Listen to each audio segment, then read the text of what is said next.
Hi everyone, it's me Carla, and I am doing this video. It is Friday evening, and this video is for my oldest child, our first daughter, and it is dedicated to her. I think I've done a video and I've explained, oh wait, hang on everybody. I've got to get my lip gloss on.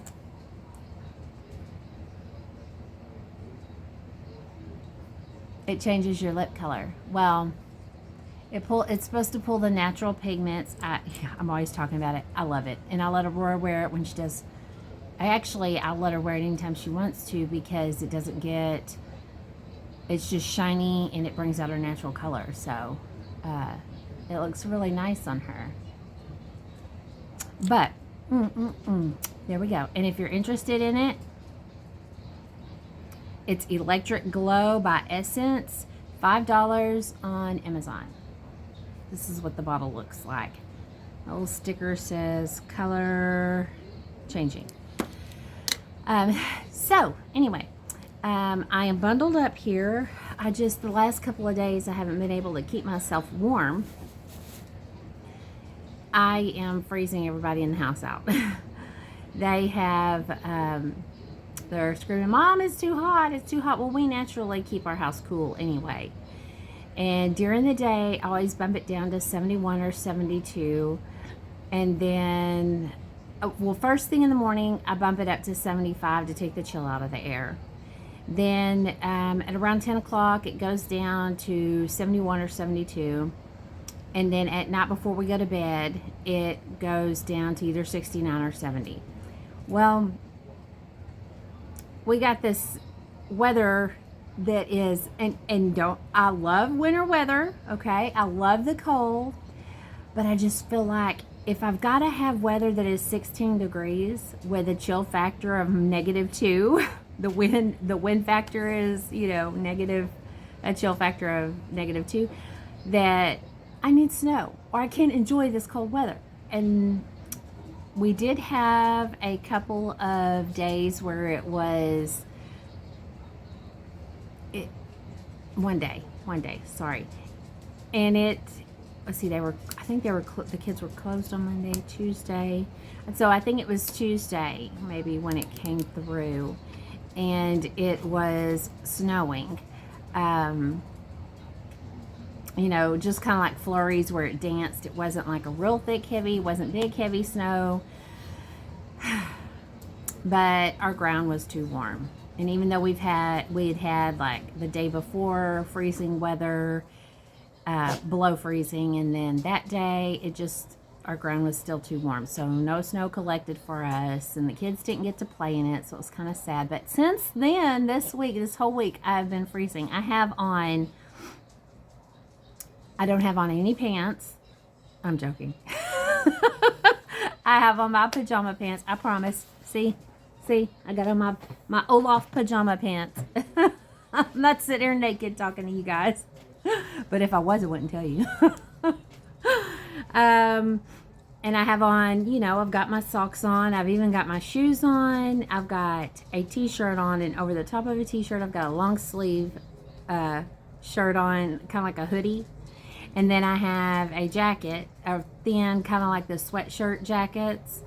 And then I've got my big black sweater over the top. And I'm okay then, but I just cranked the heat up to 75, and I can already, for some reason, Mason and Aurora's room stays as like the hot air just pours out into those two areas. And it does. It gets really, really hot in their rooms. So Mason's got his AC going. It's like 30, I don't know what the temperature is. It's in the 30s. But he's still got his AC going because he sleeps with it on year round. And Brian and I used to sleep with our AC on year round. But this year we actually, both of us has lost weight. And when you lose weight, you start to get, it doesn't take much to keep you cool. So anyway, sorry. I find I talk a lot about the weather these days. Does it mean I'm getting old? I do. I even had a bet going with one of the grandparents that comes and brings Tookie in the mornings, that the weather was going to be a certain temperature, like a money bet. Okay, so it was just a quarter, but I won the quarter. And anyway, so I found that I talk a lot about the weather. And I mean, I'm not just trying to make small talk. I'm like really serious about this weather business. Maybe I should be the weather lady. Okay, so this is how my videos get so long. I meant to come on, and I did a video last night for my oldest daughter. Ended up being like over 45 minutes long. And then I couldn't combine all the material I needed because it was going to be way too big. So I've got to quit wondering, and I've got to get to this video. So on February, well, a week and a half before Valentine's Day, my daughter got proposed to. She's been with the guy since high school, and finally, you know, they've been living together forever, but finally they're gonna tie the knot. And so they decided to do it on Valentine's Day. And they decided to do that because both of their birthdays are in February. And they thought, why not add their anniversary to February and have it on Valentine's Day? You never forget it. It's all, you know, so that then they can celebrate all of it on Valentine's Day. So she had a week and a half to get all of her decorations in order, but she's very crafty. She lives 3.5 hours from me. So unfortunately, I didn't get to be there to help her decorate, but they were given a place to have the wedding inside. They had people that volunteered to provide they had like sub sandwiches, different types of sub sandwiches cut, you know, down, and chips, and they had all kinds of fruit and vegetables and sodas and waters, you know, so it turned out that, you know, it was really nice to have that done. Natalie ordered her dress off of Amazon, and it was not the typical wedding dress. I don't know if any of you have watched the video of Aurora. Natalie, we call her Lily. Lily and I doing the mother-daughter dance at our wedding, but there you can see that her dress was not the typical white wedding dress, and there's nothing typical about my daughter. She's kind of like me. We're gonna do we don't like being typical. We like to do things different than what other people would do. And hey, buddy, hold on just a minute. Sorry, I had to let the dogs know that it was me talking to myself. And yes, I answer myself as well. Brian's always like, what'd you say? And I was like, oh no, I was talking to myself. He goes, did you answer? And I'm like, well, yeah. Because you're sitting over there not listening to me, so I might as well have a conversation with myself. Anyway, so she did, buddy, hey, no. boys. She did good at decorating. It was a Hey, simple, but she still made it very pretty. And before the wedding, and I do not have it. I don't have that part recorded. It was so beautiful. Hey, They may need to go outside. y'all gonna go Hang on outside? just a minute again. Okay, I had to let them out. Anyway, at the beginning of her wedding, there was a recording, and it was 4D, and it was that's the groom, and it was talking to him about her love for him and their journey through time, and it was very sentimental, and it was very sweet. And then, surprisingly, they weren't going to have anybody be bridesmaids, grooms, because it was such short notice. She didn't want to put the financial burden onto family meetings. Family members to gather up the clothes that they would need, you know, and purchase for the wedding. But the last I think the day before. They didn't tell nobody. The day before, Mm-hmm. she told Yes. her. She told her brother and his wife, Mason, my video. my video. that that both her and Dee wanted them to be the bridesmaid or matron of honor, and Matt was the best man. And I have posted from Matt and Kendra's wedding when they got married. I posted videos and pictures and stuff like that. So just a little bit about my daughter. I was graduated from high school for 2 weeks when I found out I was pregnant with Natalie. I was 18, and I was 18 when she was born. When I was 6 months pregnant, they had found that her right kidney was enlarged, and that when she was born, they would do another ultrasound. Hopefully, they say through pregnancy that things work out and fix themselves through your pregnancy. She was born, her due date was actually on Valentine's Day. I'll have to tell her that because I bet she doesn't realize that. So her due date was on February 14th. However, we went longer because she was the first baby, and usually your first babies, you go way, longer. And we had stayed the night at my parents' house on February 21st. I woke up in the middle of the night, and my water had broke. The bed was soaked. And so I got up, I woke Brian up, told him it was time, and then of course Brian has severe asthma. So he instantly, with all the excitement, started having an asthma attack and realized that he had left his inhaler 30 minutes away in mine in his home. And so my mom said, I'll take her to the hospital. You go to the house, you get the baby bag. We already had it packed, but we just didn't have it with us. She said, you go get the baby bag in the car seat in y'all's bag and get your inhaler, and I'll meet you at the hospital. On the way to the hospital. Whose was this? Lily's? Mm-hmm. On the way to the hospital, with my labors setting up or laying flat on my back, that's where the contractions were the most intense. So on the way to the hospital, my contractions were coming every 3 minutes.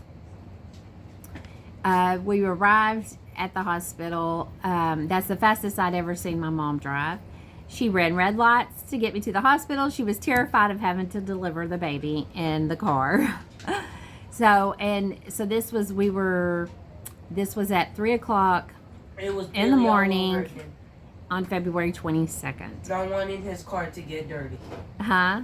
Oh yes, this was their brand new, I think it was an SUV of some sort. And he came to take his darn truck through mud. It's a truck. It's going to get dirty. Anyway, so from the time my water broke at 3 o'clock in the morning, then I was in hard contractions, having very, very hard contractions. When I checked into the hospital, I was dilated to a 3. They wouldn't give me an epidural until I reached a 4, which was just probably maybe an hour and a half later. I can remember asking them to get the anesthesiologist, please ask him to run to me because I was hurting so bad. And if you've had labor, you know that I've watched one person say that they enjoy labor pains, and it was on a YouTube video. It was women that do the at-home births, and nothing enjoyable to me about those labor pains. They hurt to the point that my body was shaking because the pain is so severe that it hurt. And we have 6 children, and out of all of our kids, Natalie's birth time that she was born is the only one that I remember. And simple to remember. She was born that time or in the morning at 7:11. Now, who can forget that time? So she is a February 22nd baby born at 7:11 in the hospital. They did the ultrasound on her little tummy and still found out that she was going to have surgery. At 3 months old, I was still trying to nurse her, and it was back and forth. I really struggled. I wasn't prepared with how hard nursing was, how it's, I couldn't pump enough so that other people could take over and feed her. So it was just all put on me, and I was exhausted. And then at 3 months, I had to stop nursing her because she had to have that surgery. And she, of course, wasn't allowed to have, and that's so hard to do with a 3-month-old baby. After midnight, they can't have any milk, And she went in, and her surgery was a 6-hour surgery. They repaired everything they needed. The surgery was called a ureteral pelvic junction surgery. And on the second day of being in the hospital, we were actually in the hospital for 2 weeks. On the second day of being in the hospital, she had it was an accident overdose. They had accidentally overdosed her with morphine. And she had stopped breathing, and they had called the code for, is it code blue, where everybody they come in, they had her, they were pumping oxygen into her. They couldn't figure out what was going on. Thank God for my dad. He was an EMT, and he met the doctor. Well, thank God for the doctor that did. I still remember his name. Dr. Waxman did her, sorry guys, my contact was bothering me. Performed her surgery, and he had another doctor. I did forget his name, but he was the one that, I can't remember what his name is now. I thought I'd always remember both of their names. But when they started bagging her, they sent me out of the room. And I was walking down the hallway, and I was just bawling. It was traumatizing for me. So I guess it was about May that she had this surgery. I was barely 19. My mom and dad had left. They had come. Well, first, as I'm walking down the hall and I'm crying, I was there by myself. I did have I think my younger brother might have stayed with me. He's 4 years younger than me. But my mom, my dad, and Brian had all gone to eat. We had to take turns doing things, except for me. I refused to leave her at any point. So I was there. I didn't know what to do. I'm walking down the hallway when the elevator doors open, and it was not the main doctor that did her surgery, but the one that assisted him, that was in there the whole time, was there. And at first he walked by me, and then he did a double take, and he saw and he realized who I was, and he stopped and he turned around and he says, "What's wrong?" I said, "I don't know. She's not breathing. They're bagging." And he was going on his break, and he instantly just darted down the hallway to Natalie's room, where he went in. And then it was just the next time the elevator opened, it was my mom, my dad, and Brian. And Dad, I was standing there crying, and they're like, "What's wrong?" And I was like, "I don't know. She just has stopped breathing," and they made me leave the room. So my dad took off down there. They didn't know what was going on. They were still doing, CPR on my baby. And my dad walked in, and he said, "Could this be a morphine overdose? She hasn't had anything to drink for 3 days." They wouldn't let me give her a bottle because in case of, emergency, go back in surgery, they didn't want anything in her stomach. So she had just had an IV. When he said that, they gave her the medicine to counteract the morphine, and instantly she started crying. So she struggled, was in a lot of pain. because then they were terrified to give her any more morphine. They let me feed her a bottle. I did not get to hold my baby for a week. They wouldn't let me get her up, and I finally had a nurse that came in, and she's like, no, this is ridiculous. You've got to hold your baby. Your baby needs to feel your touch. And so she had me sit down in a chair, and she changed her diaper, and at one point, Natalie was crying. We knew she was uncomfortable, but we couldn't figure out what was going on, why she was uncomfortable, and her urine bag hadn't filled up, so they didn't understand what was going on. They took the catheter out of her little body, and when they took the catheter out, Natalie peed everywhere. So what had happened is her catheter had gotten clogged up and could not drain once again, and so they had to, they didn't put it back in, thank goodness. But she peed all over her bed. They had to change everything. They got her in a new outfit, new diaper, and they finally let me hold my baby.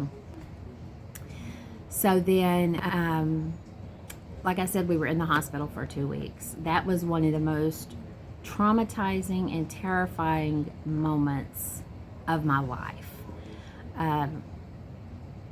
And on top of that, I had severe, what is it called? Postpartum depression. It was, there's different types of postpartum depression. Sorry, I'm looking at messages as they come in. Hi, Brian. Anyway, it was the type to where I could not go out with her because I was afraid of germs. I was afraid of people coming to my house. I didn't want anybody to come over.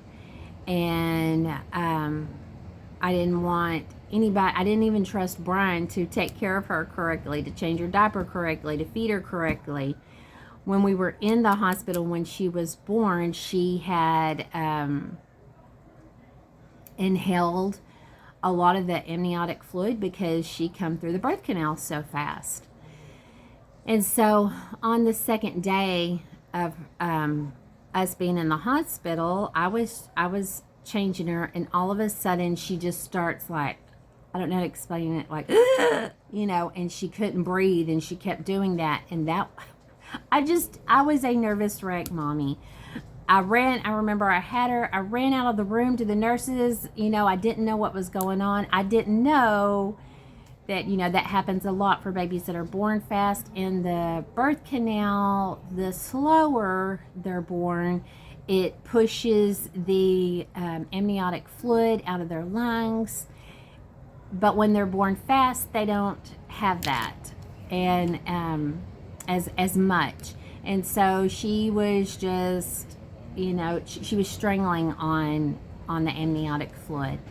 And so the nurse took her from me, and then another nurse took her from her, and they were sucking, from her nasal, from her throat, running the tube down her throat.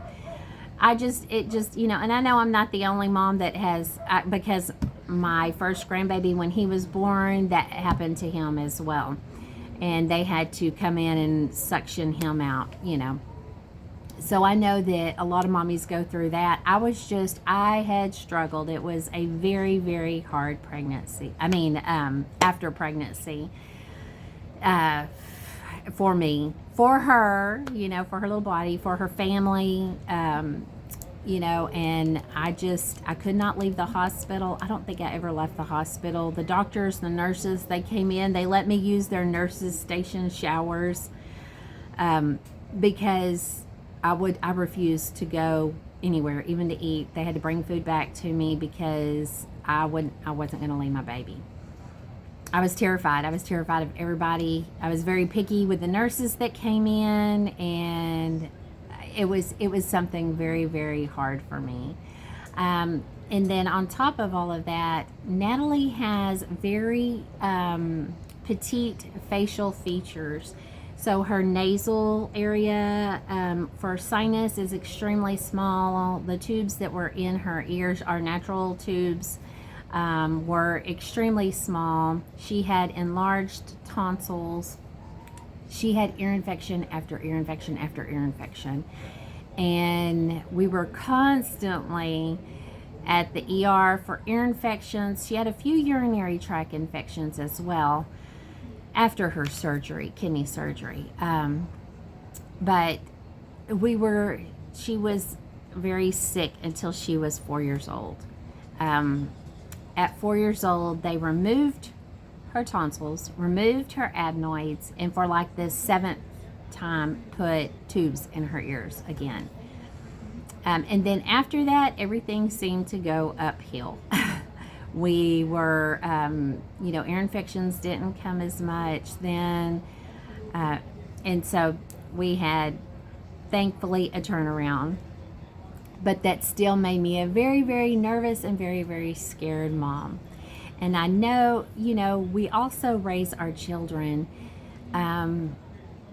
We're supposed to try to do better than our parents did. And what happened to me as a girl was not, I don't blame my parents for what had happened to me. It wasn't their fault. But because of the things that I went through as a little girl, then I chose, it made me stricter as a mom. So, you hear about these helicopter moms. Well, it wasn't the helicopter mom that was brushing their, teenagers' teeth. I wasn't one of those. I was the helicopter mom that refused to let my daughter go and stay the night with anybody else. I think my mom was about the only one that my daughter got to stay the night with. It wasn't very often. And I was like that with all 6 of my kids. I've been like that. They don't go and stay the night with friends. And I don't have friends over either. Unless for parties and they go home, afterwards. So I know at times Natalie thought that I ruined her childhood. And I mean, she even said that as a young girl that, after she had graduated, that she had felt like we had ruined the best, young part of her life. And I hate that because I wasn't doing it out of trying to ruin her childhood. I was doing it out of, a lot of it was fear of wanting to protect her from the horrible things that had happened to me.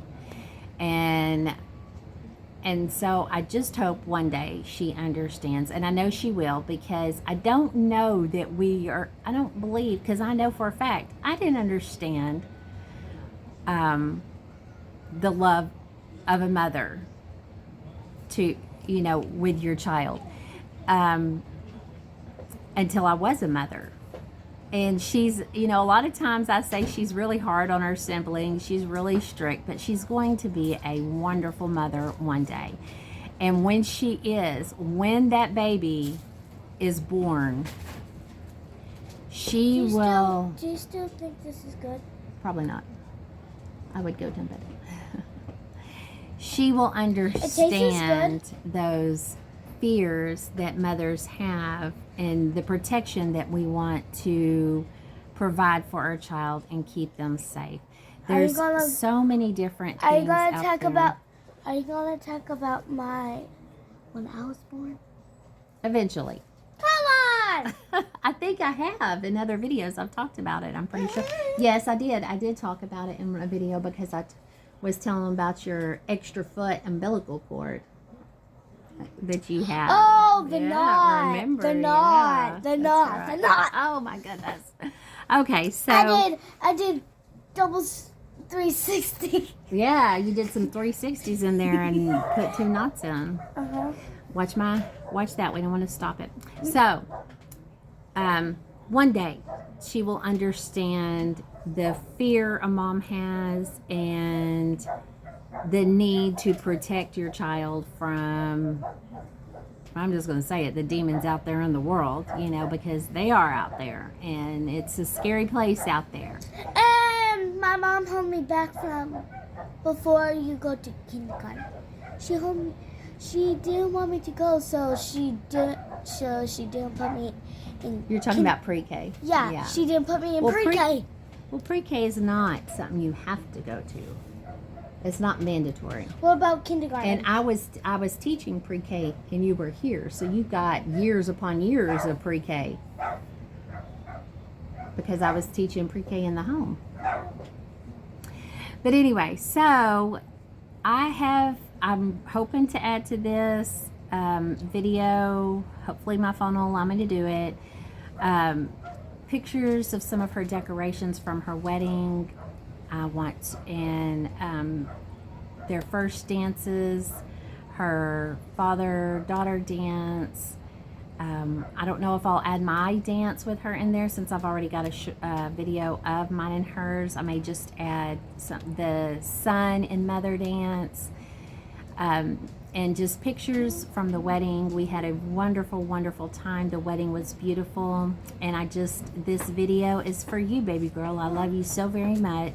Can you make We love you to the moon and back. That's what I've told all of them. Can you make me chicken nuggets? Will you hang on a second? Hold on. Thank you guys for sticking with me. And I hope you... the ceremony itself is 9 minutes long. I probably won't put the ceremony in this one. I will just do a video of just the ceremony for Natalie to have. But this will have other things added to it.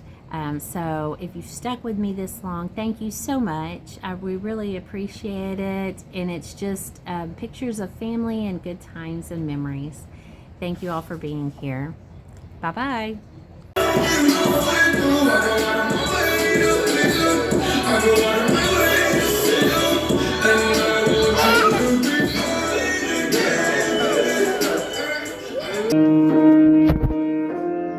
What would I do without your smart mouth? Drawing me in and you kicking me out. You got my head spinning, no kidding. I can't pin you down. What's going on in that beautiful mind?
picture. Our prayers when the day was over. I've got your eyes, I've got your heart, I've got your arms holding me. I've got a place to land when I just can't make sense of anything. This moment I'm coming, the world I'm pushing is on. No matter where I go, I'll always be my father's daughter.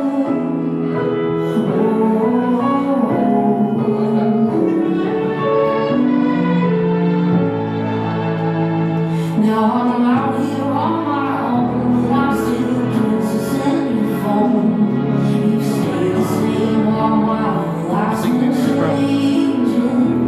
Been through heaven, been through hell, through it all, you love me well. Ain't no doubt that you wonder how I'm making. I've got your eyes, I've got your heart, I've got your arms holding me. I've got a place to land when I just can't make sense of anything. This moment I'm coming, where my pussy labels on. No matter where I go, I'll always be my father's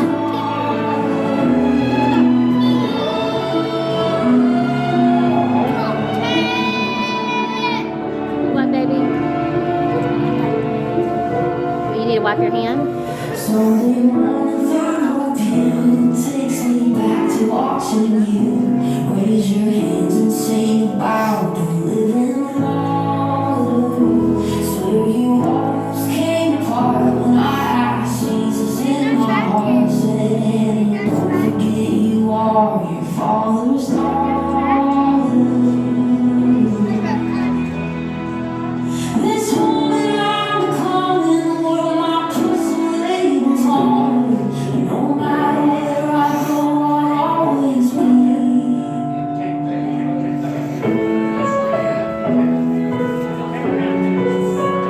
my father's daughter. Hang on, baby.